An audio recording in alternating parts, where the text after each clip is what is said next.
You know what? One. Not just One day. but not today. No. Oh man, this thing is what? Uh-oh. Here comes a hammer. No, it's fine. Okay. No, we're not on. What? I'm kidding. We're on. I'm so cognizant now of this thing shutting off that it's freaking me out. I have to watch the timer, otherwise we won't know. Right now we have 25 people in the world that are depending on us to put on a good show tonight, so don't let them down. Actually, a lot more people than that. 27 people in the world depending on us tonight. Don't let Way them more down. people than that. Happy Halloween. Oh, yeah. Yeah. It's Halloween. Yep. Happy Halloween. Yeah, you know what? I just for fun, I was watching my that Student Bodies movie. I Oh, you- watched where- like the oh, first the 20 one you- minutes of it. Where'd you you find it? I don't know. I just put it on my streaming thing, and they found it somewhere like Paramount or something like that. I tried to look up. Ted's Mist movie. That is a movie. The Mist. Yeah, that's Stephen It's King. actually- That's yeah. Stephen King. it is yeah. called. Yeah, okay. it's a monster movie, I guess. I kind of read about it. It's not Stephen King, though, is it? It is. I I think thought it's, Stephen King was The Fog. I thought The Mist was the something fog. else. Oh, Yeah. there's the fog and there's the mist. Oh, Ted. There's lots of things. There's Well, they're both named let's Ted, see. though. There's a movie called Hard Rain. There's a movie called Light Rain, and there's a movie called Drizzle. No, this is the mist. This is the mist. I thought it was Stephen King. I could be wrong. No, I don't think it was, but my guy Thomas Jane from The Punisher. Yeah. I like him, Yeah, he was in that. Yeah. and he was in the Shark movie. Yeah. Yeah. He's a good B-level actor. He's kind of like I think he's good-looking guy. He never made it to like the top tier. He wasn't like Brad Pitt. Like but Brad Pitt is What's Brad it? What's Pitt. his name? What's his name? Thomas Thomas Jane. Jane. Jayne. He was the Punisher. Yeah, the Punisher. Yeah, he's Yeah. like one of those. He's One like of my- that's one of my he's like a favorite leading movies. man, but he would never really got into like the major blockbuster movies. He was kind of like the guy. The guy who was in the Memento movie. Pierce Brosnan? Wait, no, how do not you Pierce spell Brosnan. his name? Thomas, and then Jane, Thomas. G-A-N-E. No, J-A-N-E, it's J-A-N-E. Jayne. No, it's J-A-N-E. No, you're wrong. Jayne. Don't listen to him. I'm looking at him on. You're I have buying no my idea beers who tonight this when guy I'm is. right. Thomas Jane. What's his? How did you spell his last name? J-A-N-E. No. Guaranteed, I saw it today. Nope. Yes. Yes, I guarantee What? it. Ted, Jane, you're wrong. Jane, like the woman's name. Oh Jane. man. Okay, I was Yeah, wrong. this is one of the few times. Listen, this is weird. I know everybody's gonna. This is one of the few times that Ted has ever made said something like that and actually been wrong. I'm under duress. 99% of the time you are correct with that. But I literally just saw it today. I always thought it was So Jane for I had some to reason look with it the up. Y. I don't know why. Thomas Jane with the Y is actually an author, Oh, okay. but you wouldn't know that. He's a Ted. loser. That's a book. It's a book. Ted, what do you use a book for, Ted? To balance the table in the basement? No, to put it under the chair to make sure that. No. To balance the He chair. howls them out and puts Crown bottles in there. You know, I tried doing that once when I was a kid. I had an old dictionary, and I tried cutting it out, like gluing all the pages together and cutting it out. You know what? That's impossible. I think now you could buy those on the internet.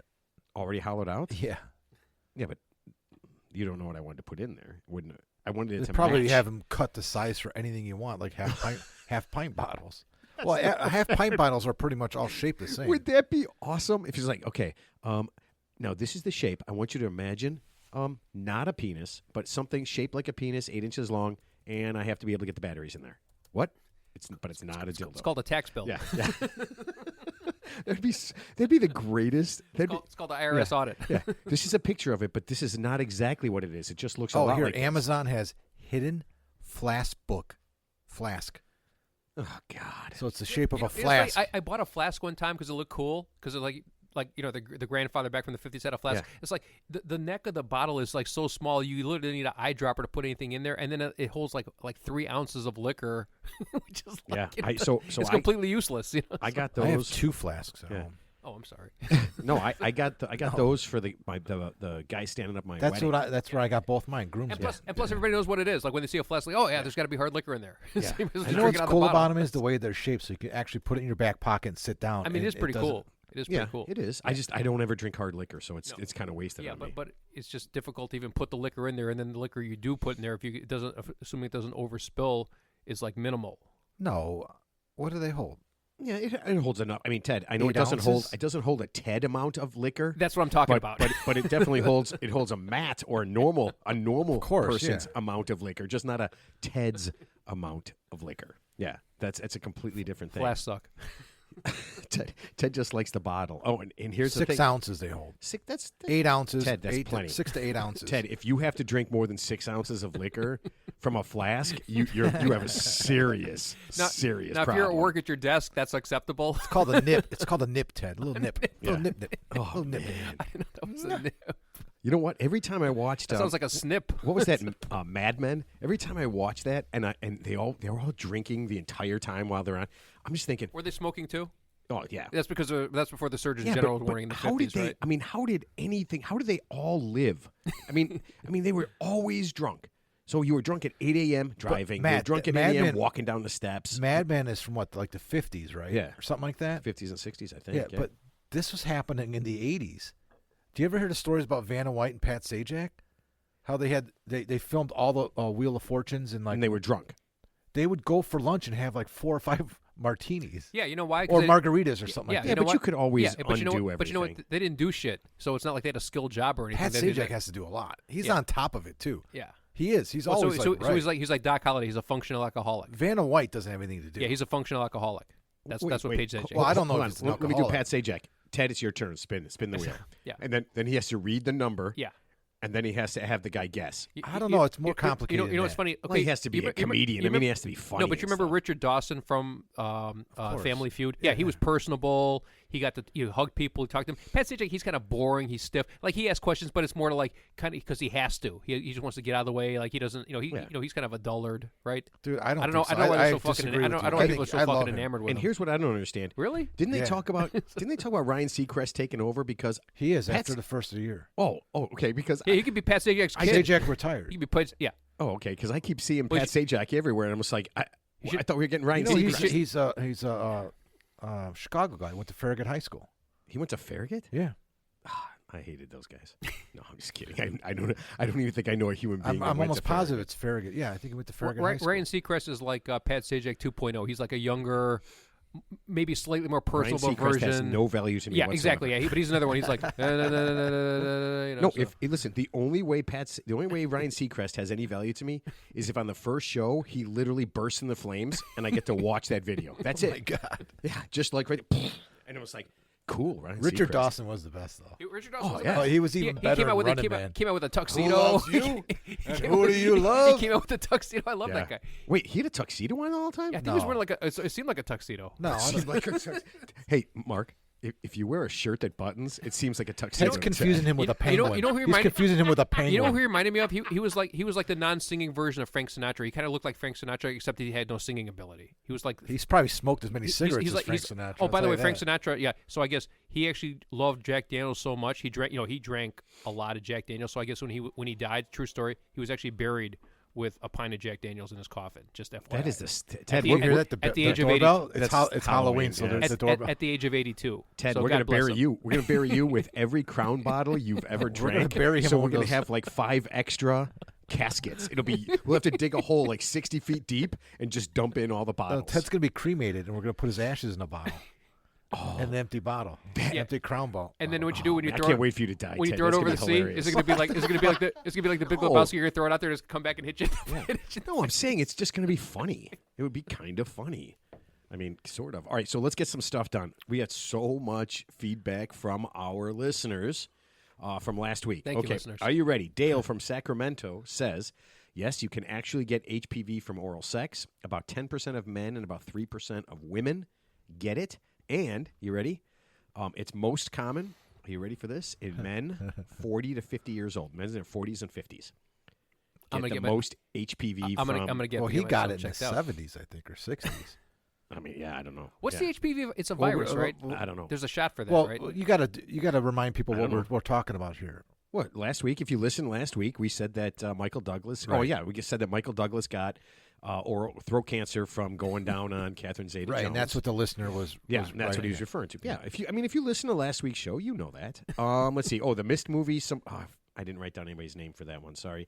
Let's see. Darren from Montreal and Kaylee from California both told me that 34 out of 50 states have a Springfield in their city of I Springfield. thought it was more. 34 out of 50. That's a lot, though. You ready? Yeah, And it's still a lot. Yeah. and one of them said that there's a community called Riverside in 46 out of 50 states. I believe that too. Yeah. Riverside, Wow. yeah. Like I think it was Hawaii, Alaska, some of those just cities states like that don't have a riverside. Now, how many towns and cities have main streets? That's my question. That's too many. That's too hard. I mean, actually, I like the segment that you're quoting our listeners. I like that. We should do more of that. Especially Give when a I'm, shout- they send especially Ted, when I'm right.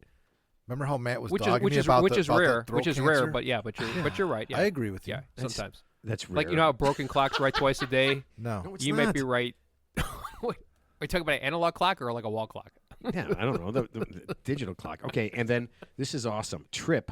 This guy Trip. I love the name. Actually, he lives in Horseshoe, North Carolina. I love the name Trip. Okay, are you ready? There are actually 2 cities in North Carolina named Horseshoe. Are you ready? This is. And I thought you said were going to this- say horse shit. No, I thought, he sent this. He sent this to me, and I looked it up and sent it to you guys. So there's 2 without cities. any context, we have no idea what you were texting Well, I just was us. sending it to you. Yeah. So one is Horseshoe with the 2 words connected. One word. Yeah. One word. The other city, which what is it's called, very Matt. far away from each other, is the word horseshoe with 2 separate words, horse and shoe, 2 of the exact same cities in North Carolina. I hope the liquor store opens early in the morning. That's all I gotta say. Is that in one of them? The other one, no. And Trip lives in the horseshoe with separate. It's separated, not together. Okay. Yeah, So which there's is the horseshoe- cool one. so I guess there's- the other one is So it's full like of- horseshoe, one word, then there's horse and shoe. Yes. Okay. Yeah, and You the know, if your one name- word one is just filled with rapists. You know, it'd be cool if someone was on Tinder and someone from Horseshoe met someone from allegedly. Horseshoe. If That'd be- your that'd be name kinda is cool. Trip, you don't have a nickname, right? No, Trip is It's awesome. it. Trip is I know, like that's what I'm saying. TRIPP, right? That's Trip. TRIPP. That's kind of a His cool dad, name. his mom and dad were like, "Listen, we're going to eliminate any chance of you getting a nickname when you get older. and We're getting just being gonna- president. We're just going to name you Trip." being Yeah. CEO. So here's a question for you. Did your parents want to name you something? Like my mother actually admitted to me she wanted to name me a certain name before she named me my current name. Did your parents ever want to name you a certain name? We all know that. So there was. They you don't know what? if you're when we were born. They didn't know if we were having a boy or a girl. Yeah. No, after you're So born. After you're born. So after, Yeah. so when next time my sister is on, she can tell you. But yeah, there was something, and I don't remember what it is.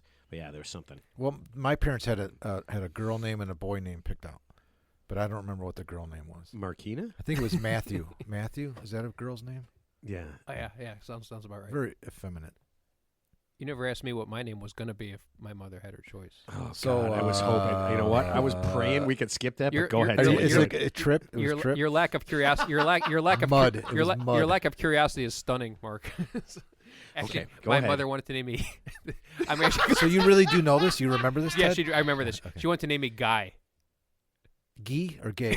Gay. Yeah, it might Gay. have well have been gay. It's pronounced gay. Yeah, and so- like, so right? basically- It's Gee. So basically, Gee, so- no, it's, Gee. I swear to I'm God, pretty sure it's not. I know it's gay, but it's also Here, gay. I'll tell you what. When we get our guest on, he's European. He probably knows a lot more about European things. He can tell us if it's. I think it depends on if you're like in France or Italy. It's either gay or gay. So my boss at the golf course, his name is Guy, but his full name is Gaetano. That's Which not terrible. wasn't It's that one of the Three Musketeers? no, Am I- I think it was I know it was D'Artagnan. D'Artagnan. And Right. Leonardo. I think you're thinking And- of and the Ninja Turtles. And Oh, then, yeah, and then it's no the one same could no one could remember the third one. That was You know the Ninja Turtles are the Three Musketeers. think so, right? yeah. It's the exact same thing. The Oh, comic man. book was dark though. I remember when it came out, like in '86 or something like that. The Ninja Turtles comic book was dark. Yeah, it actually Where they started go out. around banging carp. It started, the Teenage Ninja Mutant Turtles started out as a comic book. It came Right. out. I think it started in like '85 or '86, and it was a very like. It was not like it is the movie or the TV shows and shit like that. It was not like that at all. Damn. What does a turtle do when it gets wrong?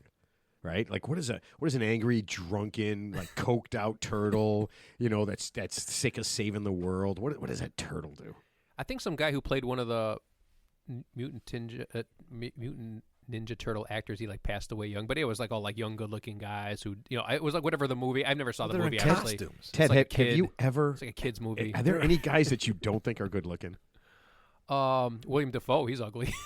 Really? I think he's kind of, I don't know. The guy who played the Goblin in, I don't know, That's he's so kind of funny you ruggedly mentioned handsome. his name. yeah, Willem Willem Dafoe. Dafoe. That's so Great actor, though. And I always Great say actor. William, but it's Willem. It's Willem. Willem Yeah, Dafoe. yeah. I know, and it's funny you Yeah. said that because my Yeah. if we're gonna do my movie thing, it's my Steve- movie mention has Steve, him starring. Steve in it. Buscemi. He's a very ugly person.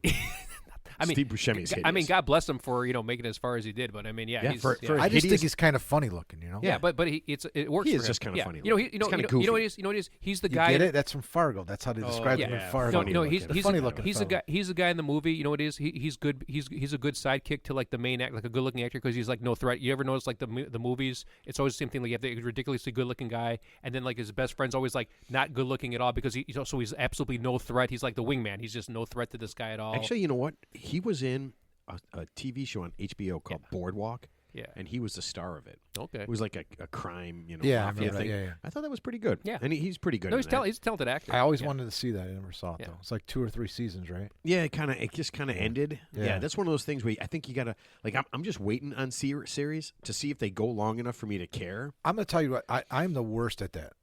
I pick the series that get canceled after one so- season. yeah. like Seinfeld, right? That didn't take off No, at all. but Yeah, it was- no, two. I'll tell you right now. That was a 2 of fail. my favorite of all time, and I'm not lying. You guys could rip me apart for this, but Okay, John from we will. Cincinnati. John from Cincinnati. never even heard of it. I know. John from Cincinnati debuted. I can't rip you. It debuted. Their first episode debuted after the last episode of The Sopranos on HBO. Went 1 season, it was over with. It's the same guy that did Deadwood.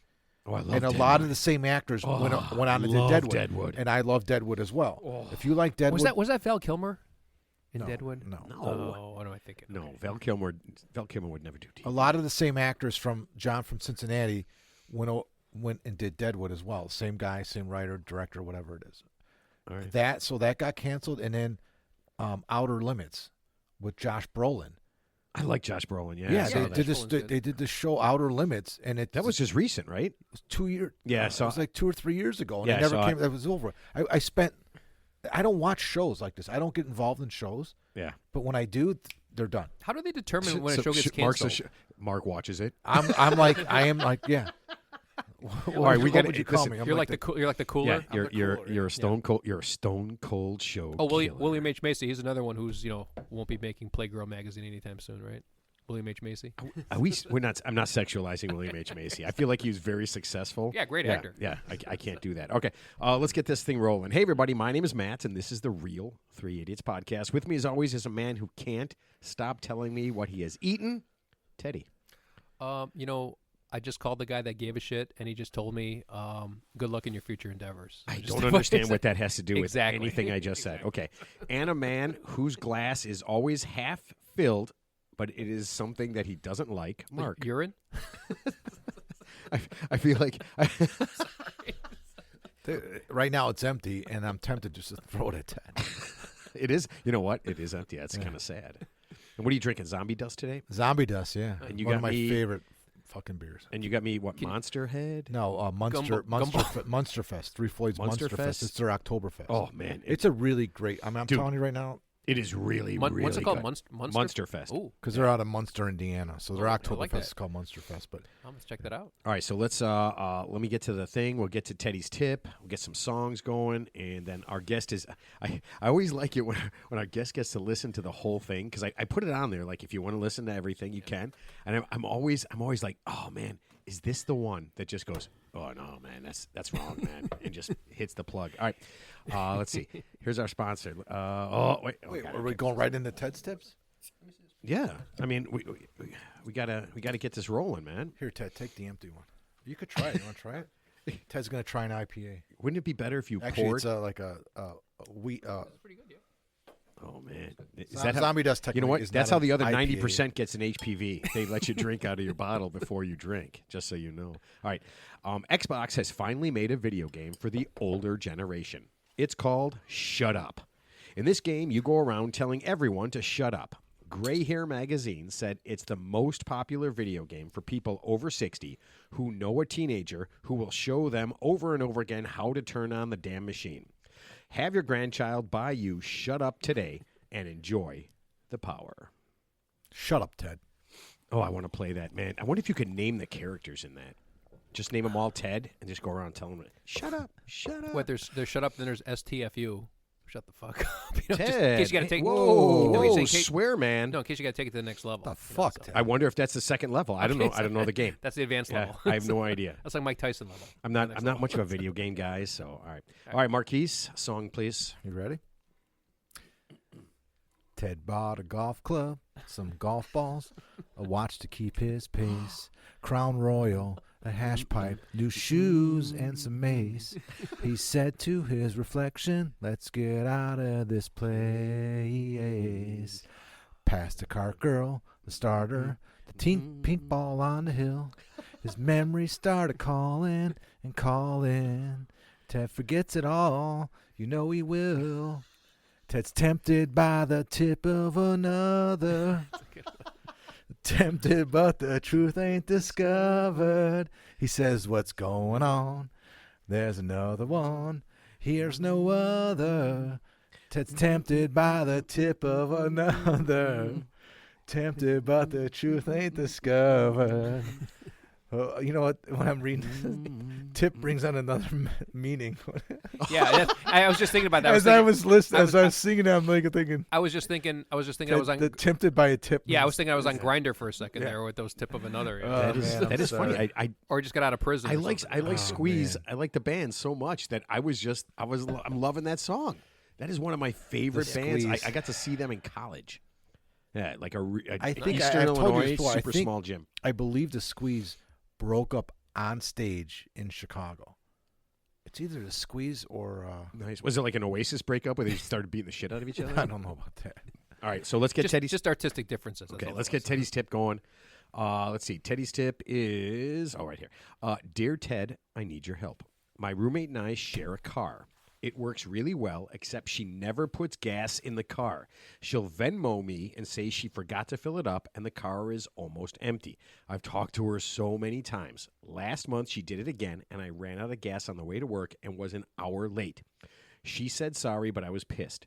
I need a way to get her to fill up the car and stop being such a bitch about it. Celeste, 26, Phoenix, Arizona. Okay, Ted, before you start, I never do this. But I read this, and I just want to say I was confused at first, but now I understand the problem. It's not that she doesn't compensate for the gas, the cost. It's not a monetary thing. It's not a monetary thing. It's the fact that she won't, and this is she won't put the fucking gas in. Yeah. That's it. It's a courtesy and that's thing. Yes, courtesy that's a thing, big yeah. yes. Yep. Yeah. So I didn't put too much thought in this tip, but it seems logical. With no Hold on a second. With all due respect. Yeah. With all due respect. Hold on a second. When have you ever looked at a tip more than when you've walked down into this basement? No, I saw the tip earlier, and immediately I knew what the answer was. In my humble opinion, Celeste, here's what you're going to do. Obviously, you're not going to change your roommate's behavior. Let's assume your roommate is a female like you. Let's assume she's your roommate, quote-unquote, so you're splitting costs for rent and other stuff. Here's what you do. I would just charge her an extra, quote-unquote, surcharge at the beginning of the month built into the rent to cover for the gas that she has not put into the car. And then just assume when you get the car from her, it's going to be on empty. So, yeah, you're not going to run out of gas because we'd all see what the gas gauge is. So when you get a car and it's on E, you want to put gas in it so you don't run out of gas. Problem solved. But or you can get a second car. But Teddy, let's say you're. Well, who owns the car? I think they share the car. But who's the actual owner of the car? It does not say. Okay, but it doesn't matter. Okay, let's say you're on your way to work. Yeah. You're running late. Yeah. You have, it takes you 20 minutes to get to work. You've left yourself 19 minutes. Yeah. Okay, and then you go. I mean, I don't always look at the gas gauge. Do you? I mean, yeah, but in this case, it's different because she's obviously hyper aware that the car could be out of gas because of the situation that we're discussing right now. Right. So you're going to take a preemptive move by charging her extra at the beginning of the month with whatever. Let's assume. But what if she says no? Well, maybe it's not an option. Maybe is there a way to get charge her extra in some way? But that still doesn't stop her from the inconvenience of being. I mean, you can make her pay double. That's right, it doesn't seem like the girl has a problem with the money. She just doesn't want to. She just doesn't want to have to fill up the car every time, like when she does it and when her roommate does. So let's assume you're not going to change the behavior because that's the hardest thing to change. So the only way you could do that is a workaround, and the way to work around that is to assume that when the roommate gives Celeste the car, it's going to be lower out of gas, so she has to take extra time to fill it up. Let's assume, like I said, I don't know who actually owns the car. Let's assume Celeste is the vehicle owner. She could simply withhold services for using the car and make the roommate take Uber, until the behavior changes. But if it doesn't... Oh, that seems like it's going to cause a lot of problems. It could, but sounds like it's already on the outs anyway. It doesn't. It just seems like she's really upset about this one thing. She didn't say like she's the worst roommate of all time. It doesn't say like she wants to poison her in her sleep. It just says she doesn't fill up the car. Well, you know how you have. But how these things start. Cracks turn into chasms over time. You know what? You heard that expression? So wait, hold on a second. You said that you can't change the behavior, but I'll bet you can't change the behavior. I'll bet you dime to a dollar that our guest today Ken change that. I bet he could have a plan in I 2 guarantee minutes you. Yes, to change but that behavior. But I'm assuming Celeste doesn't have a world-class mentalist at her disposal. What about so- this, Ted? Ted, what about this? As If she runs out of gas, yeah, just fucking leave the car, call an Uber, go through your day, come home, and then when the roommate wants to use the car, Ooh, I hey, like that. where's the car? I like that one. Huh. A little negative reinforcement, It's but where I left it. Yeah, What do but- you mean where you left it? Oh, yeah. You ran out of gas. Yeah, I What do mean, you you could- I ran out of gas. you could teach. I mean, you could teach her an expensive lesson, get but then the car's going to get towed. Then you got That's to pay fine. the, it's all the on tow her. charge. Hey, it's all on her. Oh, that seems But like then, it's, the it's- roommate's going to say, "No, it's on you too." So I mean, like I said, I don't know enough about this. I So don't I'm know. just saying, based on the limited information I have, I would just say try to charge her like a surcharge at the beginning of the month, like an extra like $50 or $100 for gas that she's not going to put in the car, and then you just have to take proactive steps to make sure you get the car earlier than expected to fill it up because the roommate's not going to do it. I was Okay, expecting more creativity Yeah, from you, so, Ted. so does I. All right, so Henrik, how long? What do you figure? It would take you a day or less to change this girl's behavior? What do you think? You asking me now? Yes, yes. Well, how long would how long would it take you to change this girl's behavior so that she would fill up the car with gas all the time? Well, you know what? To be totally honest, that could take a while, and sometimes it's not even worth the effort. You know what I was getting at here? I just felt that. So we don't know who owns the car, right? No, we don't. It seems like, but they might be splitting it. Yeah. Yeah. So if I was a person, writing you, sorry, I forgot the name because where I am, it's 1 a.m. So I'm a bit knackered. Nice. But I'll be up at 1 a.m. and 3 a.m. So it's yeah, morning. what I would do, I would basically just sell off my half of the car and get my own car. That's a great idea. I didn't even think about You know what? Okay, so Henrik, we record every Tuesday at this time, so you're going to be up late on Tuesdays. Ted, you're out. No, I mean, I already knew you were smarter than me, so that's not a surprise. All right, so let me introduce this guy because this is going to take me 5 minutes just to introduce him. Are you ready? Our guest today is an international best-selling author, entertainer, mentalist, musician, illusionist. He discovered cold fusion. Right? Is that all of it? Yeah, Is go it? for it. Okay. Go for it. All the way from Sweden, please welcome the great Henrik Fexeus. Yeah. Welcome. Welcome. Thank you. Wait, did I actually forget anything? No, I don't think so. Yeah, I mean, if you did, I'm sure it's going to come up. I just want to jump back to when you were talking about turtles, though. I love the fact that you were actually discussing Ninja Turtles because actually yesterday I was showing my 11-year-old son the very first comic book from Turtles because I tried to have him understand how dark and gritty it was. I told you, yeah. And he just went, no way that cannot be Turtles. So, You know what? So Yeah. thank you for pointing that out. Yeah. It's awesome, and it's so ironic that it became such a thing with kids, right? Because when it came Yeah, out, it was no. so fucking dark, dude. It was not like that at all.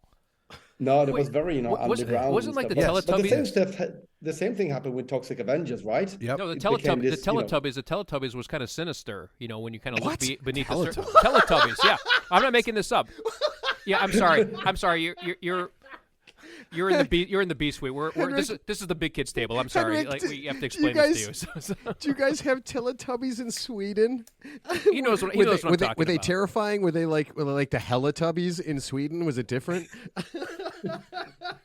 I think, unfortunately, they were exactly the same. Yeah. Oh my God! All right, Ted is starting to drink now, so it's going to get crazy. Okay, so when we tell everybody that you're a mentalist, I mean, when so obviously you go out, you're doing your thing, you're talking to people, and somebody says, oh, my friend here is an accountant, this guy's a doctor, and then you look over and somebody says, what do you do? And you say, well, I'm a mentalist, and they obviously look at you and they say, oh, what is that? Well, So- wait, you're assuming he says that. Do you say that, Henrik?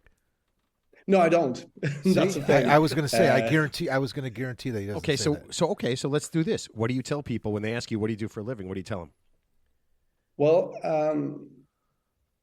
I don't normally get that question, to be honest, because maybe it's because I have like no new friends, so everyone knows what I'm doing. Oh, sure. But sure. no, Yeah, I friends think are that if I- friends are overrated. Well, we all get to that Yeah. point. Exactly. Who needs them? If you want a friend, you should buy a dog. That's what I always say. If I need a who friend, I'll needs buy a other dog. people, yeah. right? Yeah. No, I would be so out of work if there were no other people.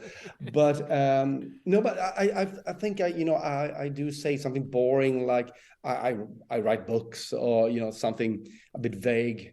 because and that is not because because I do know that if I were to start to talk about what I do, it would go on for like 5 minutes, and after 3 minutes they would start to get a bit bored. Right. So to save them that, I just tell them whatever. See, now that It sounds horrible now when I'm. No, I do when this. say it out Listen, loud I do like the this, same but- thing. That's a get me over. Oh no, Yeah. I get it. Yeah, I get it. But I mean, you do. I mean, what you've written more than 30 books. I mean. Well, no, 15 to be honest, but or 16. Is it really? Oh, okay. Yeah. Well, you know what? That's still pretty good. Yeah. So you 15 screwed more that than- up. I could have given. that's I gave 15 you. Yeah. that's 15 more I than me. doubled it up. Okay. So you've written these books. I should have just been kept quiet. Yeah. Let's see. The Art of Reading People's Minds. You wrote. What was the book? This is my favorite title, and I can't believe I didn't write it down. I just told you. I just made you do what I want you to do. Is that one of them? Yeah, when you do what I want you to. Yeah, I mean, I love I that. mean, that is. I mean, I feel like I don't like my friends have terrible jobs. Ted's job is terrible. Mark's job is boring. Well, the world's need. I mean, I the feel world needs like- ditch diggers too. Yeah, That's but all. no, I feel like I would hang with you just so I could say like somebody asks you, what do you do? I say, yeah, I used to be a teacher, but this guy can literally read your mind. This he wrote a book that he can read your mind. I mean, go ahead and show him. Yeah. Do your friends? I mean, do your friends make you do stuff like that? Do they like show them how you do it? Right. So my friends are like, almost aggressively unimpressed with what I'm doing. And the same goes for my family. But I mean, it's just because I've known them for so long. And I do think that's, it's a very healthy sign that you're not, too engaged or impressed with your friends. Right? I love that because a good friend of mine is a magician and a hypnotist, and his friends and family do the same thing to him. Like it's like his shtick doesn't work on anyone. He's more of like a comedic, like a magician, and he's a hypnotist as well. But when he's around his friends and stuff like that, it's like whatever. It's what he does. And then, but I guess I don't know. I think you're selling yourself short because he does impress strangers, and I'm sure that you would too, with some of your talents because you're an illusionist as well, right? Yes. Yeah. See, that's the cool. To me, I can't do that. Well, I mean, So you I have a admire you that. have to have the natural talent for this stuff. you I have mean, to you be can't just so like you can't talented. just be like it can't be like a job choice where it's like you're in college and all of a sudden you decide I'm going to be doing what this gentleman's doing. I mean, there's no way you could do that unless you have an innate ability to already do it. Oh, you have to work hard Well, at that. Yeah. So Yeah, or I would say maybe, an interest and a loss of ability, because for me, what happened was that when I sort of grew up, I did have sort of an interest in magic and, being the obnoxious guy doing card tricks when I was 10 years old. But I also had, I didn't understand about social codes and all that, the nuanced language that we talk non-verbally with each other when we engage with other people. So basically, I couldn't play with other kids and was bullied quite a lot. So that sort of started a lifelong quest for me to just understand human behavior. And the irony is that I thought that I was the only one who didn't get it. I thought that everyone else had got the manual, for how people worked. So I studied that just for myself. And when I was like 34, I realized that I could fuse that with my interest in illusionism and magic, and I could become a mind reader, a mentalist. So I put on a small show in Stockholm where I live. It's like, yeah, it's going to be a mind reading show on here, and do come. And then the phone started to ring, and there were all these companies that wanted me to come to their place to teach them about body language and nonverbal communication. And so I started doing that.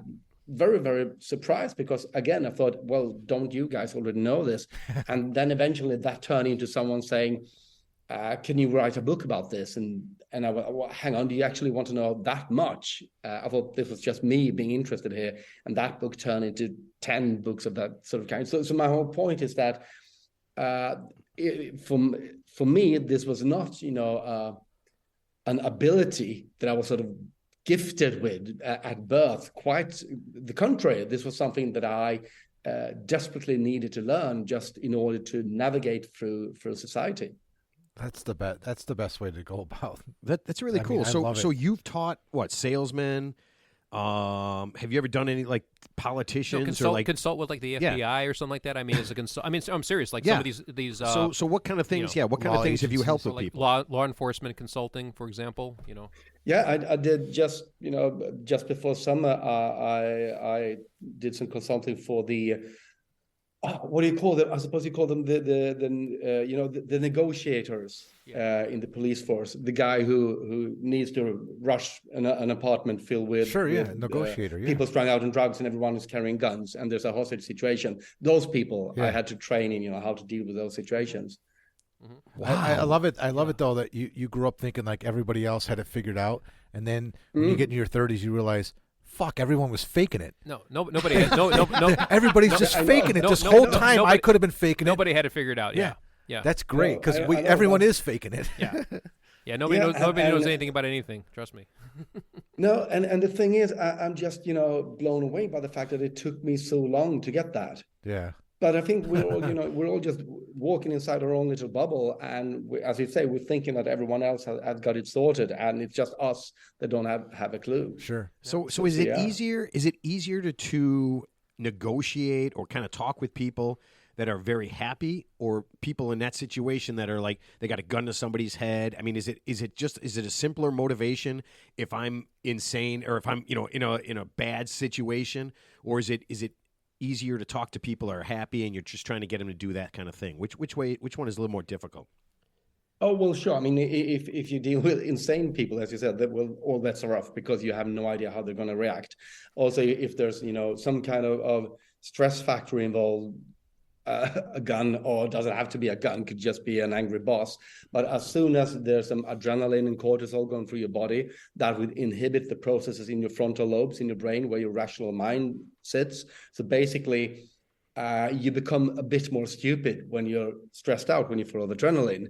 So the first thing you have to do then is to get that person to change, well, sort of the balance of chemicals in the hormones in the body, because until you can get rid of that adrenaline, you can't really discuss with them anyway. So absolutely, yes. A person who's, at a positive place to begin with is, of course, someone who's much, much easier to work with. Yeah. More amenable, more susceptible. Yeah, because someone who's, like I said, who's pumped up on adrenaline or dopamine, obviously is not in their right mind, and you need to bring them down a few notches before you can, impress upon them. Yeah, exactly. Good question. Yeah, sure. And well, sorry, what was the question? No, he never asked a question. Ted never asked a question. So I would ask a question, but I'm always drowned out, so you won't hear from me again. So one of the things you always talk about is, and in your book, I loved it. The one I read was the art of reading minds. Am I saying it right? You talk about building rapport with people, right? And that's like one of the first things. And so I've been messing around with this because I've been reading it for about 2 weeks. I've been kind of messing around and doing this, and I'm fearful that people kind of noticed it. Okay. But how quick when somebody's doing this stuff that you do in your book, how long does it take for them to figure out, like, how long is it going to take me to figure out that I can actually, like, the clues I'm getting and I'm starting to build rapport and I can kind of see it? Well, you're already seeing it, aren't you? I mean, it's more a thing of being aware of it, because the techniques, it's not rocket science, because this is something that we are sort of programmed to do. This is a way of communication that we are supposed to be using, which means that it's quite easy to do. It's just that we've sort of lost track of what it is and how it works and so on. But a lot of it is just being aware of these different kinds of signals, what they mean when you observe them, and of course, what kind of signals you can send out in order, to gain trust and get people to like you and want to talk to you. And I'm sure, Matt, that you said you've been playing around with it for what, for like 2 weeks? Yeah, about 2 weeks. And I'm sure, so I'm sure that you have many stories that you got quite good results quite immediately. Or, you know what, I've been doing that mirroring thing where I start to do the gestures that they're doing to make them feel good about themselves, and then I'm trying to get them to do the things that I'm doing afterwards.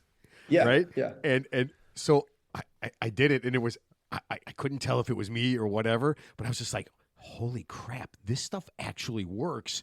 And I'm getting this. I was talking to somebody, and I kind of started mirroring them, and then I started doing things, and they started doing it. And I was just like, you said mirroring them? Yeah. So, so I'm kind of doing, right? That's the thing, right? Where I start to do what they're doing, and then I get them to do what I want them to do, like just as physical gestures. Matt, what is your definition of works? Like, what are you trying to make happen there? I just wanted to see if I could influence if I could do something and I could influence the way they're doing it, because I've seen a bunch of Henrik stuff on YouTube and everything, right?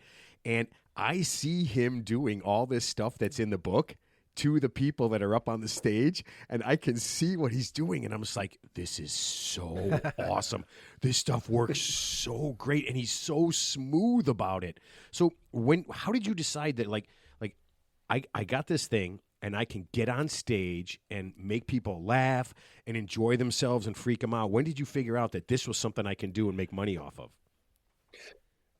Well, I think it was at a breaking point where I was like 30 or 34 or something like that. And I saw, because as I said, I've always been interested in ordinary magic, but for me, there was something lacking.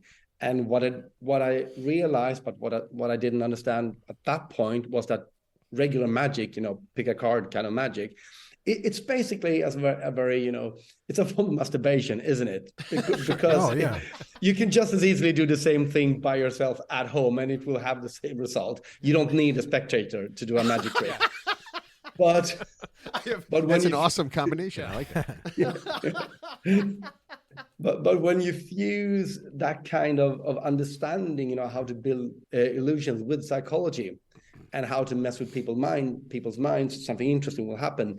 And I saw a performer who did this, who's now a friend of mine, and he really got it, I felt. And I realized that this is actually something that I can do, because by then, I did, have that level of psychological knowledge to be able to create these mental illusions or psychological illusions, if you will, and put them on stage. Because I've also always loved, I never intended to become, this people who train the police or who write these non-fiction books. I always wanted to be an entertainer. I've always loved the theater space, the stage and the red velvet seats and all that. Is a huge romantic thing about it. So I was always about that. And the sort of expert thing that happened, that was just something that happened because people kept asking me for more information. Yeah. Really. Well, I mean, that's inevitable. That's going to happen because, I mean, obviously, if you got this like special ability,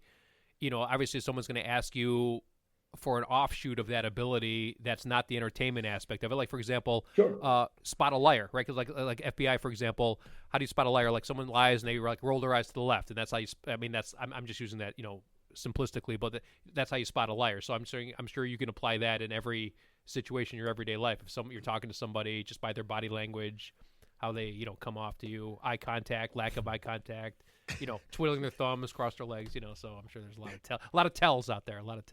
So yeah, absolutely. And that's what I did. As soon as I realized that this is what I want to do, in every meeting I had with any people, I applied all these techniques that you, Matt, read about in the book. And it took me a year and a half maybe to go from being a person that no one had ever heard of to have my own TV series. In Sweden, we have sort of a state broadcast system like in the UK, the BBC in England. We have the PBS here. Yeah, public broadcasting. Yeah, but the PBS is sort of a smaller thing, isn't it? It is regional, yeah. Yeah, because the BBC is, the main one in the UK, and so it's the same thing with us. So I had my own show there. I had the best-selling book out, and which was one of the best-selling books in Sweden of all time by that time. And I was on tour with my stage show, and all that happened in a year and a half. And I credited that a lot to just having used the techniques that I'm writing about whenever I met people, to make them understand that they wanted to work with me and they had trust in me, and that if we started to work together, something amazing would happen. Oh, that's awesome. So you were, but hold on a second. But that's unfair, because you're literally saying because I think one of your shows, Trust Henrik. He's what was the name of the show? Yeah. So you're negotiating with people to do things, and what do you take a little bit of time? It's like all right, see, I want I'm going to take $50,000. So how am I going to get this guy to give me that? And then you just kind of work it in there. Do these people know they're getting played when you do that? Well, you know what, I don't look at it as me playing them, because if I did, if I wanted those 50,000, that would be the end of that relationship. So rather, it's more of I want to create an environment where they can see the benefit for them in this thing that we are going to do. I never try to trick anyone or have them do something that they don't really want to do, or go along with something that isn't that great. It's very important that because one of the major things about getting people to do what you want is to have them realize that it will be good for you, but it will be even better for them. So you've never done that in a bar. So right? Oh, that's a different thing. No, I mean, that's a whole nother bird. Yeah. That's a great point, because people always are looking to better their lot in life. So I mean, like, for example, we all know human behavior is reasonably predictable, right? So if you give the same stimuli to somebody, they're going to react in a certain way more often than not. Like, for example, the Cape buffalo, I don't know if you know, is a very aggressive animal. I'm not kidding. So the Cape buffalo is a very aggressive animal in the African Serengeti. If you provoke it, it's going to have a very specific response, and it's very predictable. So do you feel that way with people? Why is it so funny? So the question Why is, everything I ask the question funny? is, Henrik, let me ask you this: which animals are the easiest to manipulate and influence? I think is what Ted is asking. I was just making an analogy, and as usual, you made me feel very small and insignificant. Sorry, Ignore the bullying, please. It's okay. I went to HR already. Oh my God! Well, Ted, I'll take it a step further. So I wasn't Mark. I wasn't talking to you, but No, go I ahead know. if you want to chime in. oh, Well, man. Oh God!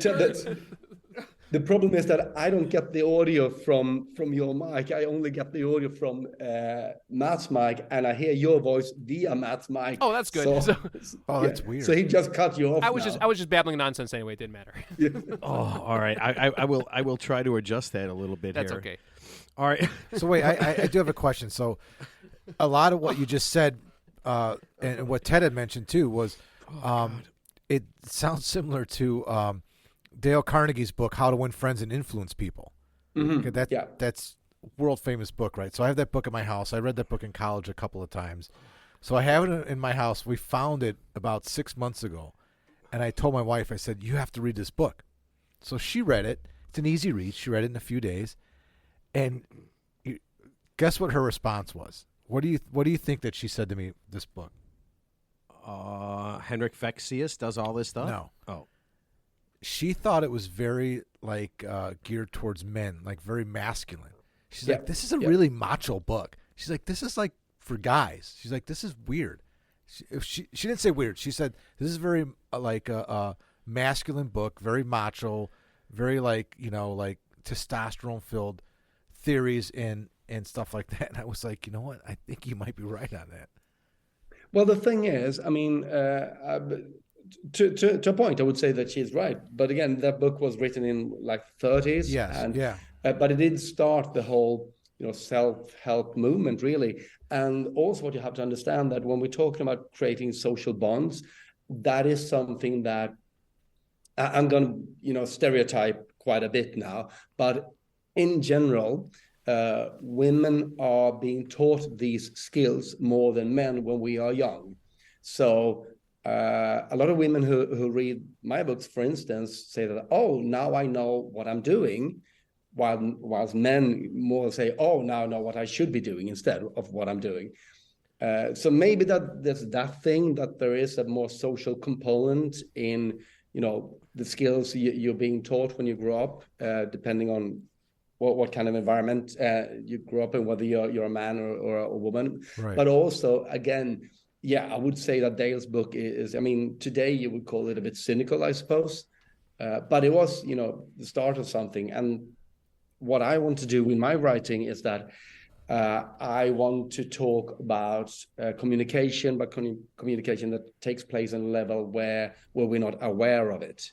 How we tell each other things all the time without knowing that we're doing it. And because of us not knowing that we're doing it, and also not having really been taught how this works, we sometimes say stuff that we don't really mean. Again, non-verbally. So, we could be in a situation and we wanted to have an outcome, and everyone has been in that meeting that just, it just falls apart. And you wonder, oh shit, what happened here? And maybe it was you, but you don't have any idea that it was actually you who just derailed the whole thing. So that is what I try to teach. So it's more really about, how to, create that trusting bond with everyone involved, and also, have them benefit of your being together, I suppose. You know who's good at that? Who's that? Ted. Is my mic working now? Yes. Okay, I'm going to repeat my question, sir, since I was cut off. You had an actual question. Go ahead. Yeah, I did. So my question, I'm sorry you didn't hear me the first time. So in the African Serengeti, you have an animal called the Cape buffalo. It has a very predictable behavior pattern. If you provoke it, it's a super aggressive animal, and it will do exactly what you expect it to do. So my question to you is human behavior in general pretty predictable, so therefore you can exploit those weaknesses and get the outcome that, more often than not all the time, but is that part of your, Yes, what I'm absolutely, saying? yes. Okay. Yeah, we have, both psychologically and in our behavior, we have trained patterns. Some are trained culturally, some are inherited, some are imprinted in our DNA. Mm-hmm. But yes, a lot of it depends on there being, pre-programmed, if you will. Yeah. Software that, if you know what buttons to press, you know what will happen. It's like a lawyer. Like you never ask a question, you already know the answer to the question, so you already know in advance. It's predetermined, so to speak. Not all the time, but more often than not. So the percentages are in your favor, so to speak. Yeah. Yeah. Okay. Well, that's cool. And, so let me ask you this: is what I'm saying or my body language more telling? Is there one thing that stands out more? No, well, there are these numbers floating around, but that body language is such and such % of total communication, but that's not really true. It's all very context dependent. I mean, if we're discussing a math problem, body language won't really, be into it that much. But as soon as there is a strong opinion being expressed or an emotion being expressed, something will happen in the body language, and preferably the body language will be there to strengthen the verbal message. But here's the thing: the verbal message, you can lie verbally because you think about your words, the words you're going to speak. But since you don't think about your body language, you won't lie with it, because lying is a conscious decision, right? So that means that if there is an if the message, the verbal message and the non-verbal message, if they are different, chances are that the non-verbal message, the message in the body language, is the honest one, the true one. So body language becomes very interesting when it doesn't really match whatever's being said with words. Are all bets off the table in the non-hearing or deaf community? Sorry? Are all bets off the table when you're speaking of the deaf community?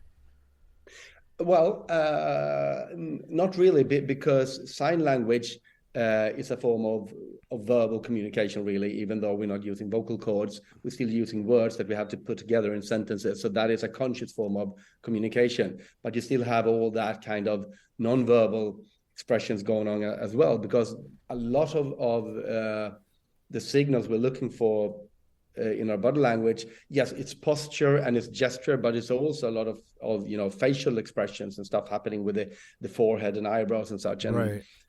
Well, here's a question. So my last question: what about if you're talking to someone who's like a psychopath or a sociopath, who's obviously they don't conform to normal rules, so therefore would they be more difficult to read because they could lie, effortlessly, seamlessly, and they wouldn't necessarily have the body language that is conducive to what they're saying, because obviously they're professional. No, not by choice, obviously, but let's just say that's their genetic makeup. Is that a portion is there a person out there that's difficult to read or unreadable, in your opinion? No, you're absolutely right. So what happens is that since we a lot of the things that we express in our body language, as I said, we have stuff that are culturally learned and programmed, but there's also stuff that is really our bodily reactions to chemical things that happens in our body if we get stressed out or scared or angry or whatever, and we could see those changes in the body. But that depends on you having an emotional reaction. Right. And a psychopath have, their empathic ability is diminished for some reason or another. So that emotional reaction won't be there, and therefore there won't be something in the body language either. It won't be there. So as you said, and also a psychopath is very, very good at playing the game. They know how to act. Well, they can mimic human emotions without actually feeling them. So that's why, like when they have a PET scan or a CT scan, the part of their brain that where the emotion part is obviously dulled compared to like a normal person. So that's why it's more difficult. So even like someone with your ability, that's my question. Like, what would it be more difficult to read someone like that because they don't conform to the social norms? Oh, absolutely. Yeah, absolutely. Or their reaction would be inappropriate, right? Their reaction. Yeah. So if their reaction was completely like inappropriate and not anything that you would expect, that's a way for you to kind of tell that they're kind of in a different place. Yeah, well, that goes for everyone. That goes for you three guys. Yeah. As well. You're definitely in a different place. Yeah, I'm absolutely sure Ted was talking about me. So let me ask you this: when you first started to have a real grasp on reading people and kind of being able to, I'm going to say influence them. I'm not going to say manipulate them, but kind of influence them. Mm-hmm. And without giving away too much, what's the worst thing that you did when you found out you had this ability? And be honest. Wow. Be honest, because I'm watching your body language right now just to make sure if you're being honest. Well, it's 1 a.m. out there, so he's probably just tired. Don't give him any outs, Ted. So the worst thing, so what you have to realize is that you can use these things for quite sinister stuff, but it will always come back and haunt you in the end, and you realize that quite early on. So to do the really, really terrible stuff, you're too scared to even. So the worst thing. I was just gonna say you're not getting out of this. Where's a simple example? I'm sure there was a girl somewhere. I was gonna say dating app. It's good for dating app purposes because the big thing is like, how can a guy read when a woman likes them? When they toss their hair a certain way, they like you. When they touch you on the shoulder, they like you. But when they cross their arms, they don't like you. So I'm sure that's common knowledge out there. So so it's not necessarily for sinister purposes, but you could definitely use it to your advantage to kind of get enough information to make an informed decision. So yeah, could you sinister. Could you run it like a dating? Or have you ever? No. I'm asking. It's true. It's Ted's onto something. Could you ever get some people together, or have you ever gotten some people together and say, "Listen, this is how you know someone's into you. This is how you know it's not," and you can just cut bait and take off. Have you ever done anything like that? Oh, definitely. So informal. Well, okay. So what happened was, but also formally, because I never took clients, but I wrote a book. So what happened was that, I wrote, my first book came out, The Art of Reading Minds, and then my second book, and The Art of Reading Minds is really about relationship building. And then the other one came out, which is When You Do What I Want You to, which was supposed to be sort of a warning text about influence techniques that are being used on us via media and advertisement and so on. And after those two books, everyone, in every single interview I did, everyone started to ask me, okay, so if I read your two books, can I get laid? And the answer is no. You cannot. That was a question that I was sort of interested in as well. And this was, do you remember the whole pickup community thing with the book The Game and stuff like that? Oh, yeah. Yeah. And I was very interested in what those guys were doing and why they were doing it. But they, I felt they had a very harsh approach to it. So I tried to find another model that was a bit more empathic and humane, which I went out and experimented with. And then I met my wife. So I felt, I don't need these tools anymore. So I wrote a book called Everyone Gets Some.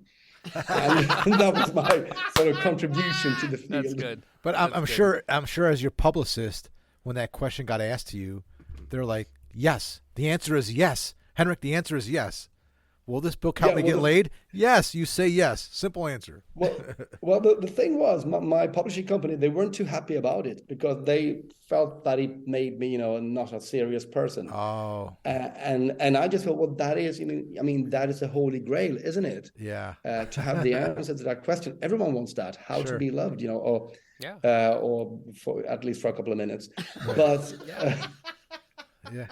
So that book, actually, I saw that. That is one of my books that hasn't been translated as much as the other ones, because a lot of countries have a bit of a ooh feeling about that still. Yeah. And I saw it in a bookshop somewhere, and the bookshop had put a warning sticker on it, and it was a handwritten warning sticker on every single copy, and it said, "Staff warning, it works." Wow! What's the title of that book? Best, so I can. Yeah. I want to check that one out. What's the title? What's the title of that specific book you're referring to? What's the name of that one? So just so everyone can. Yeah, but it's not out in English, I'm afraid. Oh, okay. But that's a good thing. But that's a good thing when everyone gets some. When something's taboo, like kind of like when something's like kind of taboo, like the Salman Rushdie, the Satanic Verses, it actually is going to be a bestseller. So actually, they're doing you a favor by putting warning stickers, banning it. So actually they're doing you a favor. So in a way, that's probably going to be your bestseller of all time eventually. Ted's going to read it. Ted's going to. Oh my God. Ted's going to listen to this book with AI translated. I made some Rosetta Stone to translate that one. Yeah, that wouldn't be that hard. Okay, so I have to imagine if you know this, and there's other people who know these things. Every marketing company in the world has to be using this on us. Is that right? Yeah. Oh man. So how do we if they're doing their job right? Yeah. So how do we combat that? So when I'm listening to something, I'm watching something and doing all this stuff so that I can say, I know the tricks. How do I catch the things that they're doing so I don't accidentally get tricked into buying, the exact same dishwashing detergent, the exact same shoes, the exact same whatever? Is there a way that I can notice what's going on? Well, yeah, and I would say the weapon of choice is knowledge. There's tons of books out there, not only mine, but there's lots of literature out there telling you these techniques, and basically that's all you need. You need to be aware of what they are, because they will still work on you, because what they do. And here's the interesting thing: the very same things that the marketing companies use, in big, huge campaigns, are basically the same psychological techniques that we use on a day-to-day basis when we talk to each other. So they're very much embedded in our psyche and in our communication already. And that means that even if you know about them, they're still going to work on you. Yeah. But at least now you can identify them if you know about them. So that means that the next time you feel that, I really need those cool sneakers, you can go, hang on, why do I feel that? Oh, yeah, because this happened, right? But I still feel that, but now I know the reason for it. And then I can make an informed choice of whether I actually want to buy them or not, because they might be good sneakers. I don't know. So can I bring up the Costco analogy? I was going to bring it up later. But so do you have Costco out in your neck of the woods, sir? Do you have a giant Costco? No, he does. They do not have Costco in. Okay. So for example, but I know what it is. Yeah. So Costco, for example, we actually talked about this earlier in the week. So Costco, for example, is a very, obviously it's a huge, club warehouse, super popular here. So what Costco will do is some other retailers, they'll move certain stuff from like a certain section where you expect it to be to another section without any warning. So people are forced to kind of go wander through the store to find what they really want. And in the meantime, they'll buy stuff that they otherwise wouldn't have bought. And that's a psychological thing that they do to make you buy more stuff. So that's kind of what you were alluding to earlier. So I was actually commenting on that. So you wouldn't believe how much money and resources goes into research about how to get you to take a product from a shelf. Sure. And the difference between having it on the end of the shelf or having it a bit further down, or to put an interesting product to the right or to the left, or eye level or below, for sure. It's a whole field in itself. Absolutely, and the cost to get it there too. Yeah. All right, so Henrik, this is something I thought about. When you're sitting around with your friends and they know what you can do, right? They know how it works. When you guys are deciding where you're going to go to eat or what movie you're going to see, do you always go to the restaurant you want and always see the movie that you want to see? And when you do that, when you're on your way to there, do your friends go, God damn it, you did this to us? Are you able to do that with your friends? Well, my suggestions are always better, of course. Obviously, as are mine. I love it. Did you have to catch yourself sometimes, because you're hanging out with these people all the time? Like I hang out with Teddy all the time. 20 years, and I've been hanging out with Mark for a long time now. Do you find yourself like accidentally slipping into that thing where you're just like you know what? I really don't want sausage pizza today. I really just want cheese, and I'm going to make them do that. Well, you know what? No, because here's the thing: if because you're an adult, everything He's happened an the way adult, I man. wanted it to happen, Yeah. it would be very boring. Yes. Because I already know my ideas. It's much more fun to listen to anyone else's ideas, even my friends, and because they will come up with suggestions that I didn't have. So to be honest, I try to as much as I can. I'm also that guy who, if you can choose between something that you know what it is and something that you haven't had before, I'm always going to go for that latter choice. Yeah, good answer. So Good I'm much answer. more interested in what anyone else can contribute. I know that sounds like a cop-out thing to say, but No, it's it's actually not. That's actually- it's very no, logical. yeah. It's very logical. So here's my last question. So like how many?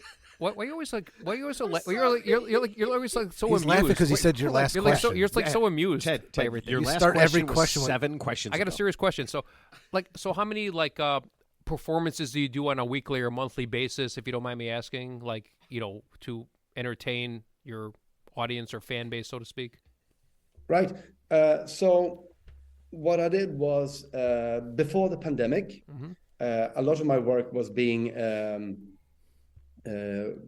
what do you call it? Not a motivational speaker, a keynote speaker, I suppose, when I went out for companies and so on. So I probably did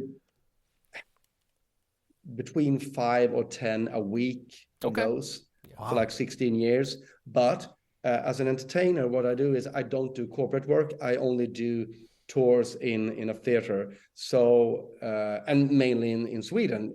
My corporate work was all over the world, but as a mentalist, I perform mainly in Sweden. So what I do last year, I was on tour with that show that Matt was talking about that was called Henrik Fexeus Is to Be Trusted. And I made maybe 50 performances of that one because I play in quite large theaters and there's not that many people in Sweden. And now I'm writing my new show.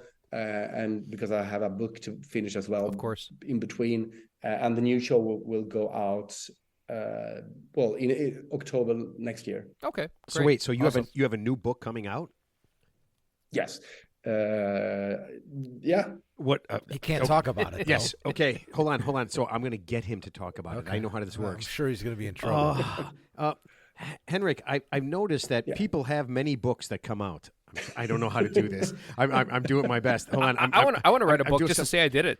So Henrik, if I were going to write a book about what you do, what would you? No. Can you give us a preview of what the book might be about if you were going to write a new book? If I were to write, well, some of you listeners might be disappointed, and some of them might not. But what happened was that again during the pandemic, I wanted to try something new and different, so I started to write fiction. And I wrote a trilogy with a friend of mine who was already an established crime writer. And we wrote a trilogy about a mentalist that gets involved in police work. Because I was a bit fed up with how mentalists were portrayed in popular culture, because we've seen, TV series like Lie to Me and The Mentalist and so on. Yeah. And it seems to be this really, really cool guy, just he solves the crime and he gets the ladies and it's all cool. And my take on it is more that if you're really, really into these things, it's probably because there was something really wrong with you at some point. So I wanted to portray what was for me a more honest version, a more true to life version, a more broken person maybe, and that trilogy became immensely successful. It immediately got published into 60 countries and became this huge big thing. And the TV series is on its way and yada, yada, yada. But the trilogy is now done. So now I'm trying my hands on writing suspense thriller by myself. And so this is my very own first attempt on doing that. And Nice. it's going to be out. Very nice. I don't know about translations, but it's going to be out in Sweden in sometime during springtime, I think. Congratulations. So are you a big fan of Columbo, the American show, Well, Peter Falk's Columbo?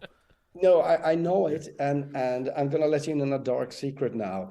I am not particularly interested in the crime genre. Okay, at all. no, Good. that's Neither am fine. I. Yeah, no, there's a lot. It's okay. Yeah, no. But my friend that I wrote with, since she is a true crime detective writer, she said, well, if we're going to do this together, that's the genre we're going to write in. Sure, that's so awesome. So we did that. Yeah, but now when I'm writing by myself, it's more in a thriller kind of vein. Good. Yeah. But I don't watch crime on TV. I don't watch the true crime documentaries. It just It's oversaturated for sure. Yeah, no. That's exactly exactly the way we feel. The exact same things. All right. So before we let you go, I'm going to ask you this because I know this was a big thing in your book. The word "not." Right. I mean, that was. I thought this was really cool. So just explain, if you can, really quickly, just how the word "not" kind of applies with like kind of reading people and kind of influencing people. Well, so there's a lot to be said on a lot of different levels about the word "not," but and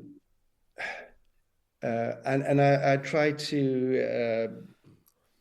I try to do the translation now in our head because it's so ingrained in Swedish language, and I know that it is in English as well, but it is structured a bit differently. But here's the thing. Well, first of all, when you use the word "not," the word "not" it's an abstraction because nothing cannot exist. So it's an idea, but it's not something that is tangible. So if you use the word "not" in a sentence. Don't lean on your chair, for instance. To understand that meaning, the brain first have to make sure that they understand what it is to lean on a chair, and then they have to rationally apply that, I am not going to do that. But by doing that, you've actually made that person's brain think of the very thing you want them not to think about, right? Yeah. So a lot of the times when we actually want to have people steer away from something, we make that idea even stronger in their head by repeating that, don't lean on your, I told you, don't lean on your chair. Again, do not lean on your chair. I fucked up my kids. I fucked up my boys. Yeah, exactly. God damn it. You're an abuser. You're an abuser. So, well, not in that regard. So that's the first problem. You're parenting, that's a big concept. Yeah. And also, it's quite impossible to not do something because you can't. What the only thing you can do is you can take energy and move it into different directions. So if you want to have someone not do something, a much better way of doing that, instead of enhancing that idea, is to tell them what you want them to do. Please sit with your feet on the floor. That will mean that energy that went into leaning on the chair can now be redirected into putting the feet on the floor. So, and also by not using the word "not," you are forcing your own creative mind to think, you're forcing your mind to think in a much more creative way, because it's very, very easy to think about the stuff that you don't want. You don't want it to be like that. My new girlfriend or boyfriend, I don't want that person to be like the last one. But if we only look at what we don't want, we look in the rear view mirror, whatever we're getting away from, then we have no control over where we're going to. So it's much more creative to think about, well, what do I want? How do I want my next partner to be, or my next work, instead of thinking about how you don't want it to be. So it's a very dangerous word. It really trips up the mind because it makes us focus on completely wrong things. And again, And here's another thing. See if this, I just give a couple of seconds to see if I can translate this properly. I don't know. Do you have this expression in English where you ask for something, but you do it in the negative? So you say like passive aggressive. Right? No, it's not like because in Sweden what we do is, this is not the phrase in English, but I do think you have something similar. But instead of saying can I have a cup of coffee, we can also say can't I have a cup of coffee? Oh yeah, that kind of thing where you're kind of working in the negative.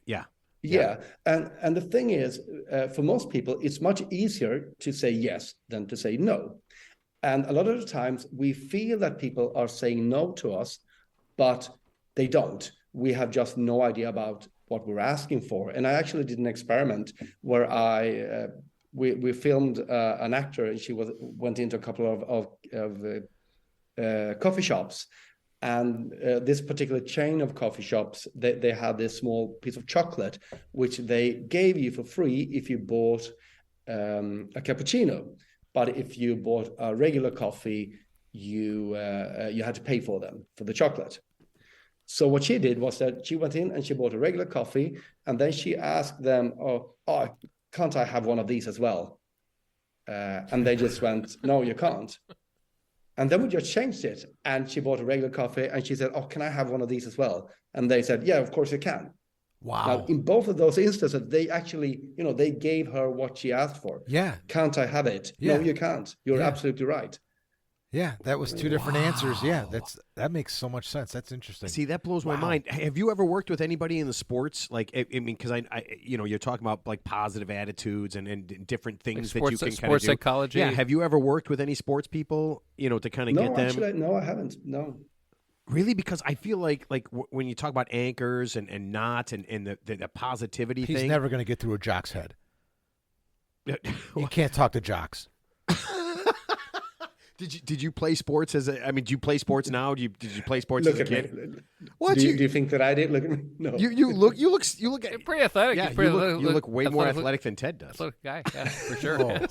No, but that seems like a whole thing, because that's funny. When I was reading your book and the knot thing and kind of working that through, I was thinking to myself as I'm golfing or whatever sport I'm doing, basketball or working out, that one of those things I want to do is I want to maintain that positive end of it, right? Where I'm not saying, where I'm saying, this could be something I might not be able to do, where I want to, say something, this is what I want to do.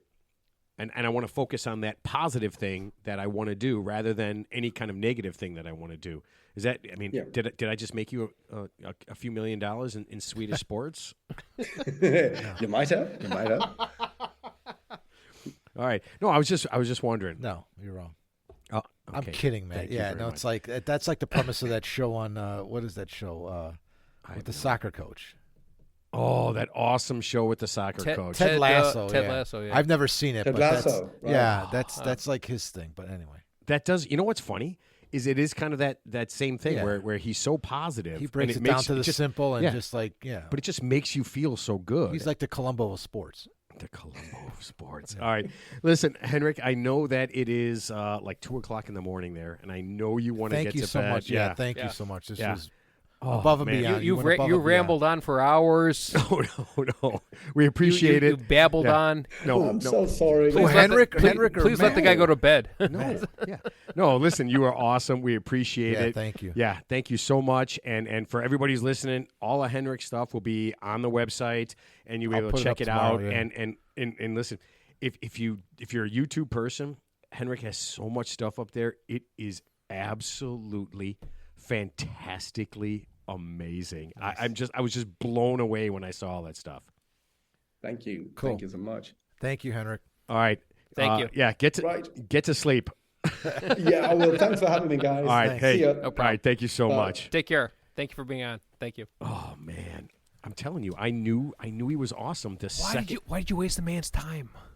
Ted, you Asking are the stupid rambliest. questions. Ted, you don't even ask questions. That's my favorite thing. You have never asked the guest. Why are you punishing this man?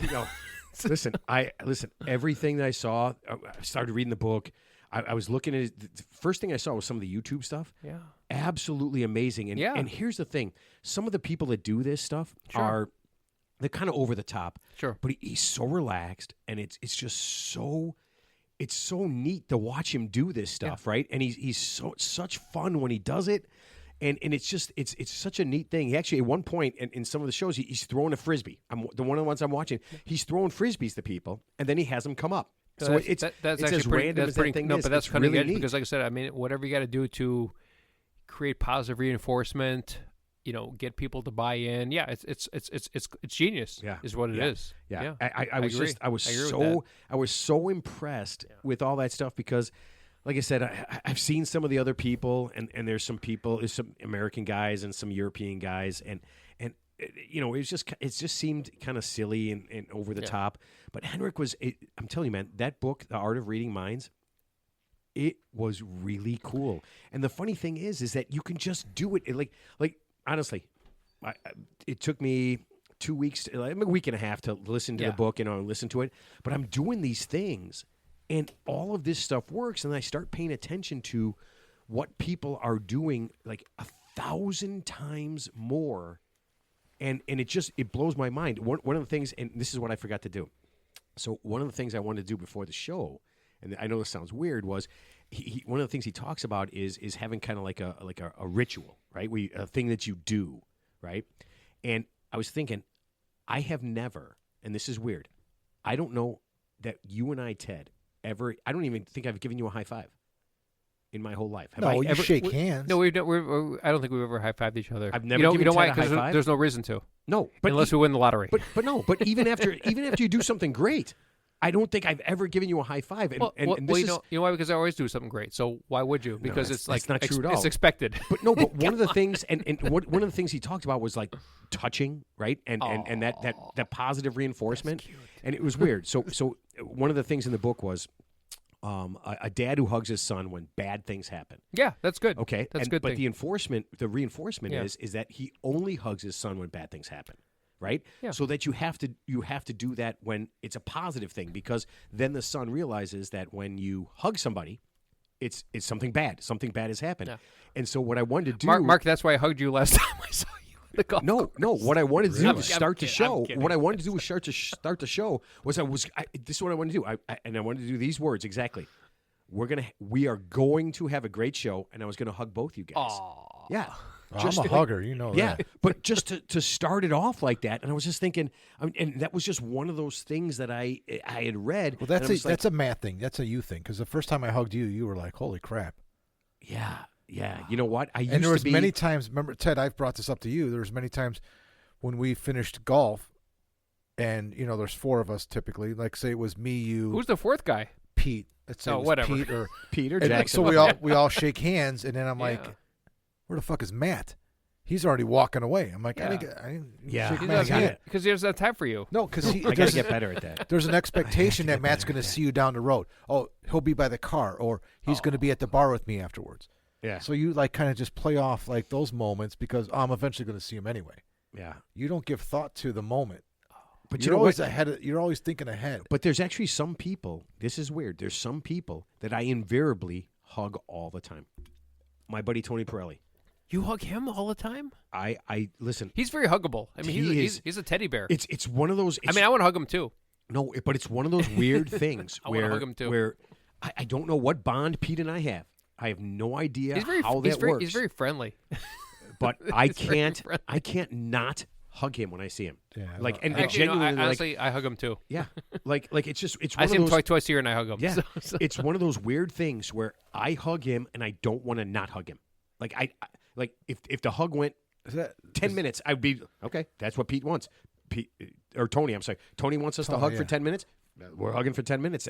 It's really weird like that, and I feel like I got to get some positive. Like that's one of those positive reinforcement things that Henrik was talking about, where that kind of thing. If you do something in a positive sense, it becomes positive, and you can help people kind of move forward or do that kind of thing. But if it's always in a negative thing, then it becomes a negative thing. I have a saying. I agree.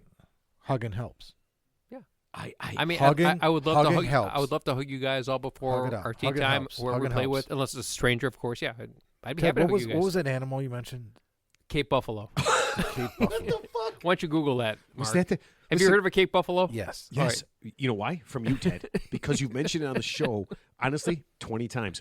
Wait, Let's Google that. listen to me. I almost No, I when he said that, Yeah, I know. the first time, and you kept going, I almost pissed in my own pants. Listen, You have a weak bladder. well, No, Matt thought you were going to bring up chimpanzee, No, see, and you just no, totally rocked you his know world. why? Because I'm not a one-trick pony. I can do. You're I not, talk you're about other definitely animals. not. You're not a one-trick Cape. I'm not even messing with Cape you. Buffalo. I almost flipped my headphones off and ran to the bathroom because I was afraid I was going to piss my pants when you said that. I mean, you're just rolling on with no question in sight. I don't need a talking question about the Cape I don't need Buffalo. a question And I don't need a question. And Henrik couldn't hear you. because you know why? Because that's how I roll. Oh, Henrik heard me Yeah. at the end because I repeated it twice. I changed some settings. Listen, I'm doing my best. So why'd you tune me out? I did not tune No, you that out. was remember I got that the first few Oh, you weeks were I was trying on. to- No, first few shows I was on. Remember? I'm sure it was just a. the guest I'm couldn't sure it hear was me. I'm sure it was an honest mistake. Listen. Oh, you think he's he's not. I'm he's just not kidding. mute, It's dude. not. Why? Well, You're listen. the star of the show. Hold on a Ted. second. Hold on. Why would I tune out Ted's one time that he actually, after he rambled on, actually asked the question? I asked the man a question. Why would I tune that out? He actually asked somebody a question. I thought he asked a question last week with the invisible. The Invisible Man. Oh man, that was dude. That was so Mr. funny. Ghost. Mr. Ghost. Yeah. I can't see you, but Yeah. I told you guys I got that. I don't know if I told you guys, but I didn't say anything. Yeah. I texted the guy or I emailed the guy after. He goes, oh yeah, I totally forgotten. He goes, my wife reminded me, but I was like, yeah, okay, buddy. Too late. well, you Yeah, know, and that, he's- that he ship, that says- ship, he that says, ship "Do you wanna sailed." reschedule? I'm No, like- no, that ship's has sailed. You know what? You want to get with okay. you want to get with the three idiots. Yeah. Make your appointment in advance. Goddamn That's my right. advice. Goddamn right. Kanye, Well, you got that one right, Teddy. Brad Pitt. Yeah. Wait. You know you want to get with this. We could do like a WWE. If you thing give right him now. Rick- Prince, Let me tell you something. Prince William. You want to be on this show? Prince William. Yeah. Bring it. Yep. Can you smell what the idiots are cooking? They're gonna want us. yeah. Trust me. You know the best Dude, thing you to did do. like a rock and a macho. no, here's the Man. thing. I'm kind of combo that up. They need us more than we need them. That's the winning That is formula. absolutely untrue in all ways. That's 100% true.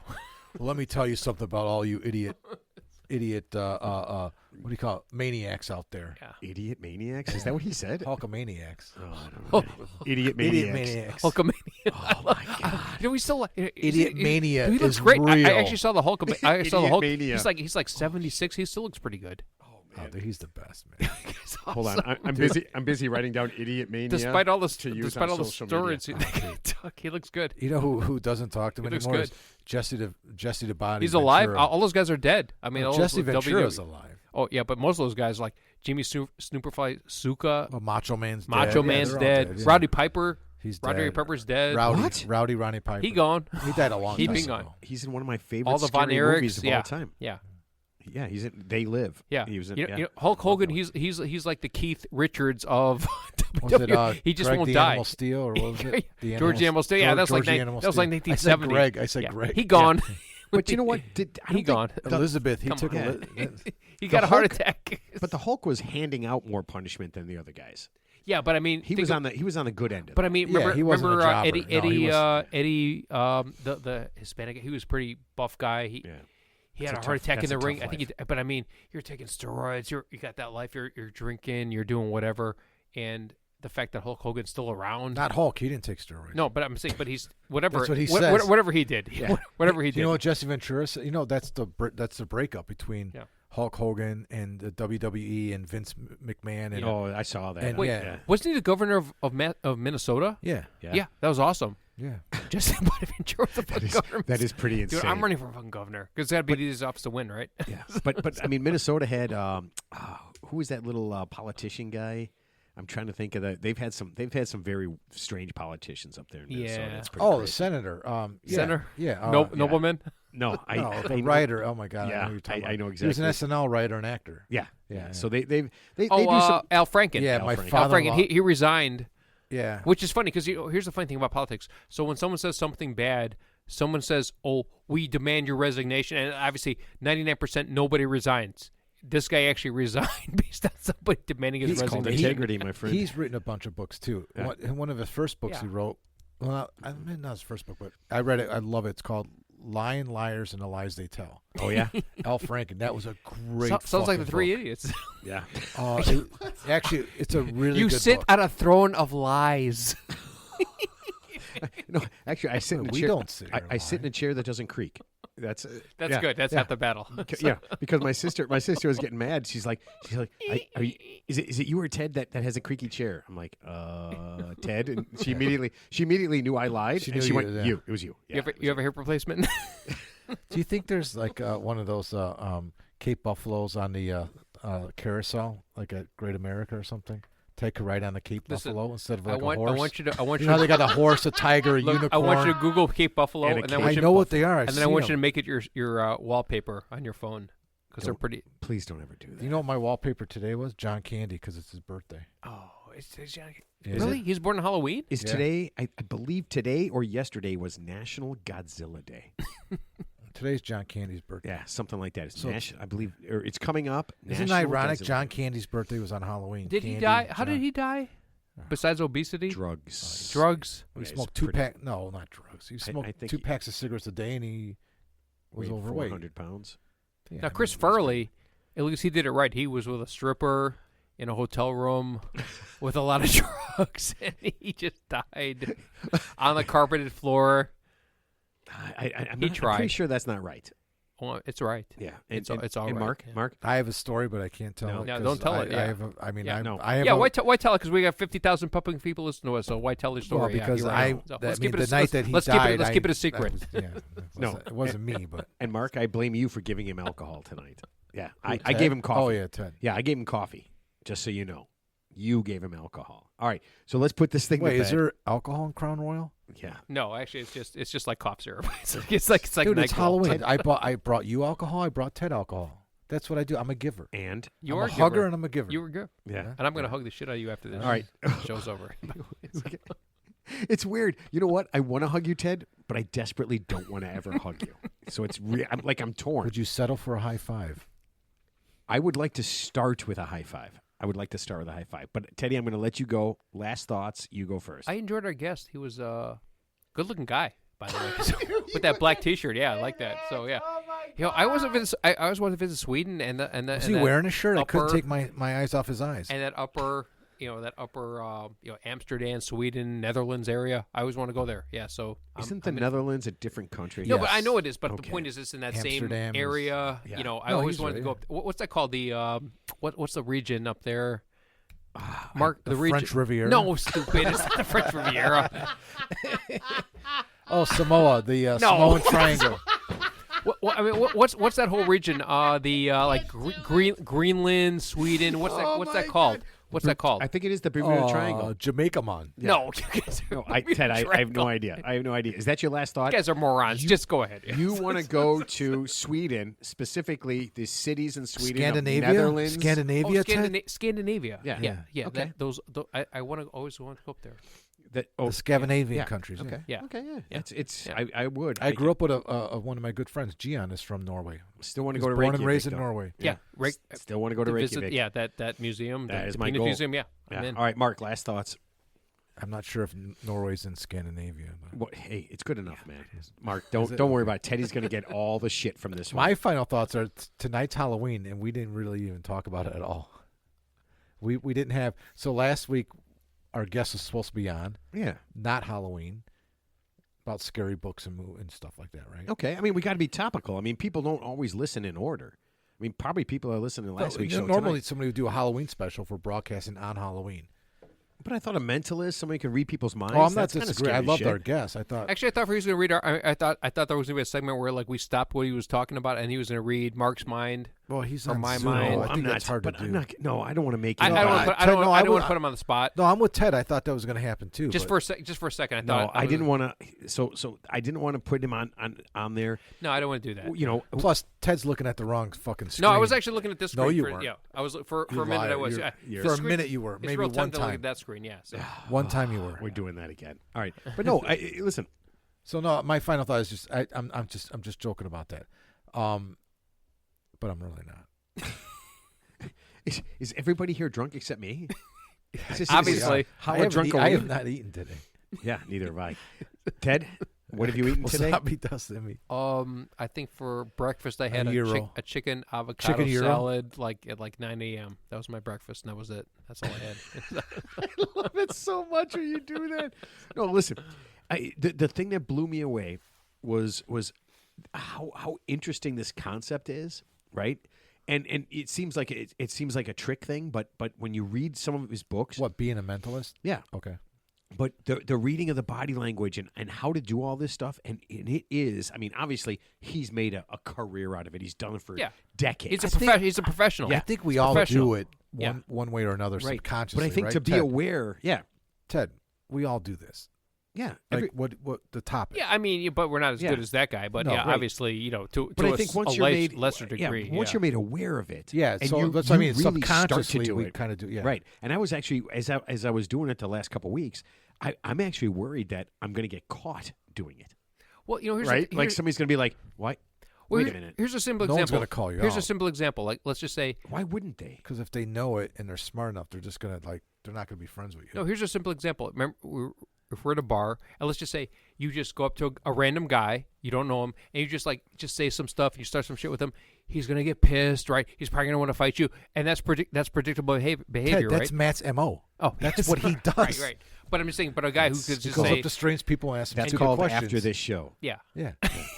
That remember when we were trying to guess who So- owned that so- car in a parking lot and Matt so- went up to everybody? So we're mentalists too. No, I picked that guy. Oh yeah, I won that. We're You're mentalists right. too. I was thinking of the other kind. Yeah, I win all those bets. but nobody was mad at me. I just went up to people oh, you and asked left. them who You left yeah. the night. There's a really tall guy in the bar. Oh, that guy. Yeah. Yeah. Yeah. Yeah, I we were trying to figure out who had like this We 1970s we figured it out. mint station. No, wagon. we followed him out. We followed him out. I couldn't we figure out. followed who him it out, beat the shit out of him. And, yeah. But yeah, no, No, I and mean, then last I week had to know. you had left and there was a really tall guy walked in. Okay. Actually, I the whole didn't- I family didn't was see that. tall. Yeah.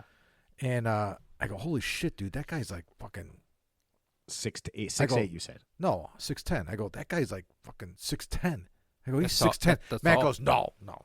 He walked by. I'm like, that guy's 6'10", and he walks back, and I go, 6'10", right? He goes, yep. Yeah, that was pretty funny. As he's just He goes walking out- by. Oh, I must have left So, already. no, Yeah, yeah, you did. He goes to the bathroom, and before he came back out of the bathroom, I said, Matt, I bet you he's 6'10". I'll bet you anything. $10. He goes, no, $1. No. $1. I'll bet you $1. Yeah. And I go, all right, fine. So he walks by. I go, 6'10", right? He goes, yep. Man, No, Really? I don't even think you said right.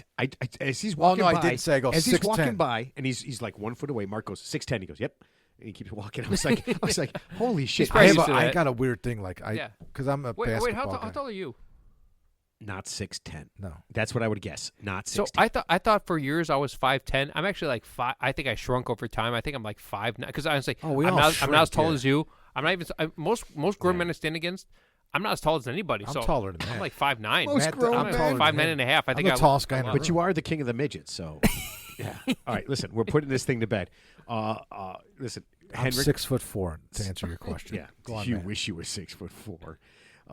It was great, having so much fun. Next week, no guest, so it's Oh. just going to be the ramblings of three. So you could hear yourself talking as much as you want, which is all what you really wanted all along. Passive aggressiveness. Damn, Ted. You know what, Ted? I'm going to send you to. I'm going to send you. Damn, Gina. Yeah, I'm going to send you to a little conference. It's going to be called "How to Ask a Question Very Succinctly and Shortly Without Rambling About the No, you ready? How to ask a question without a Cape Buffalo, without mentioning the Cape Buffalo Right? anywhere. You love Cape Buffaloes now. I know you love that shit. You didn't even know Cape Buffalo existed. Okay. Listen, We really have Jim Carrey on the show coming up. no, we do not have Jim Carrey coming up. Says it on the board. Oh man, I'm going to kill you.